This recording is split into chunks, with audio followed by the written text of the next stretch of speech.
सबसे पहले सभी को नमस्कार। अभी आप देखो, बोला मंगलवार को उठ जाएगा, उठ गया। और आपको बताया था कि 16,880 से उठ जाएगा, लिख के भी दिया था। और बराबर एग्जैक्ट वहीं से ही उठा, 40 पॉइंट नीचे गया। तो ऐसा कोई दिक्कत नहीं होता है, इंट्राडे के चक्कर में रखो तो मार खाओगे।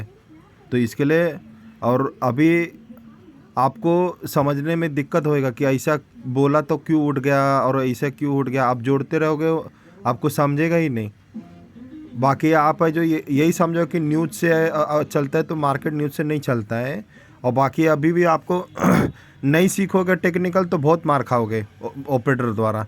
मार्केट का यही रूल है कि किस तरीके से उसमें काम करता है नहीं करता है, आपको समझ ही नहीं पाओगे। इस तरह से गोल गोल जैसे आप बाय करोगे तो गिरते चलेगा, जैसे आप निकलोगे तो उठते चले जाएगा। तो यही मार्केट का खेल, आप समझ नहीं पाओगे। तो इसके लिए कैसा है, क्लियर कट आप लोग को बोलता हूँ हमेशा कि ईटीएफ में बाय करो और लॉन्ग टर्म इन्वेस्टर के जैसा बाय करो, ये सब के चक्कर में मत रहो। तो ऑप्शन में अगर कोई बाय किया रहेगा तो उसको पूरा देखो कितना वो हालत ख़राब कर दिया। तो इसके लिए हमेशा बोलता हूँ कि कुछ भी हो सकता है मार्केट में। बाकी मार्केट में अभी देखो क्या करता है नहीं करता है, लेकिन अभी भी मेरे को यही लगता है कि चार्ट क्लियर कट बनेगा और नियम के हिसाब से चलेगा, तब जाके आना चाहिए ऊपर।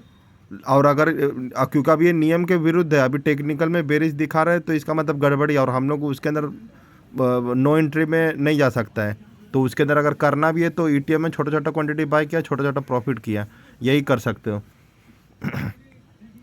और आप ये मत सोचते रहना कि एग्जैक्ट कैसे ये आ जाता है ये नहीं आता है। अगर आप मेरे से टेक्निकल सीखोगे तो आप खुद है जो हंस पड़ोगे कि सही में ये चीज़ होता है, लेकिन आपको भरोसा नहीं होगा। अगर आप यहाँ पे बाय भी करोगे, ठीक है, तो आपको पता होना चाहिए परफेक्ट कि हाँ मेरे को यहाँ पे बाय किया है तो ऊपर जाएगा ही जाएगा, तो तभी जाकर आपको प्रॉफिट होएगा।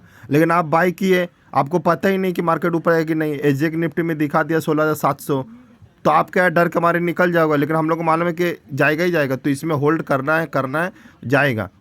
अगर वो अपने को पता चल रहा है, प्राइस में दिख रहा है एग्जैक्ट, तो वहाँ से देख सकता है। और वो टेक्निकल वाइज भी दिख रहा है तो हाँ ठीक है, अब बराबर है, मतलब गड़बड़ नहीं है। लेकिन आप बाय करोगे कोई इधर बाय भी किया रहेगा तो निकल गया रहेगा आज, और यहाँ तक भी बाय करते करते आज तो वो निकल ही गया रहेगा। तो यही मार्केट का खेल है, यही साइकोलॉजी है। और वही सब चीज़ मैं बोलता हूँ कि आपको सीखना है तो ठीक है, नहीं सीखना है तो ऐसे ही मार खाते रहो और परेशान होते रहो और दिमाग लगाते रहो कि कैसे मार्केट चल रहा है नहीं चल रहा है, और समझ ही नहीं पाओगे गोल गोल। और ऐसा नहीं बोलता कि मेरे से नहीं सीखना, किसी से भी सीख लो।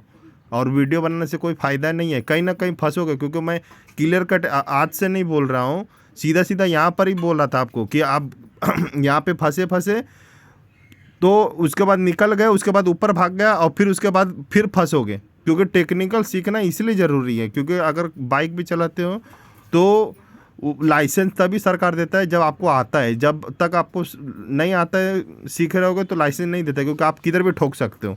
तो रिस्की होता है, क्योंकि लाइसेंस मिलने के बाद आदमी ठोक देता है कभी कभी, तो नहीं मिलने पे कितना ठोकेगा। तो इसके लिए लर्निंग सबसे पहले ज़रूरी होता है। तो ये सीखना ज़रूरी है, नहीं सीखोगे तो मार खाते रहोगे। बाकी आपकी मर्जी, और वीडियो बनाने से कोई फ़ायदा नहीं, किधर ना किधर फंसोगे और वो फंसाते रहेगा मार्केट। और आप सोचते रहोगे, और आप सुबह भी जैसे ही खुला होएगा 16,880 जैसी तोड़ा होगा 10-20 पॉइंट, आपको लगा अरे अभी गिरा, ये यूट्यूब वाला चैनल गलत होएगा, तुरंत दिमाग में आपको क्योंकि उसको मेरे ऊपर भी भरोसा नहीं है, मार्केट के ऊपर भी भरोसा नहीं है, तो मैं कुछ बोल के फ़ायदा ही नहीं है। अब आप अपना देखते रहिए। और आप ज़्यादा करके मैं यही सोचता हूँ कि आपको सही रास्ता दिखाने की कोशिश करूँ। और इसलिए मैं कॉल पुट में कभी नहीं बोलता कि बाय करने के लिए, आपको सीधा सीधा बोलता है ईटीएफ में ही बाय करो इज्जत से। अगर टेक्निकल नहीं सीखा तो ईटीएफ में ही बाय करो, और टेक्निकल सीखने के बाद भी ईटीएफ में ही बाय करना रहता है। और जब बीच का ट्रेंड मिलता है तब जाके उसके अंदर कॉल पुट खेला जाता है। तो आप लोग कुछ अलग ही दिमाग, कुछ ना कुछ यही गलती निकालने के पीछे पड़े रहते हो, तो निकालते रहो गलती। Thank you for watching.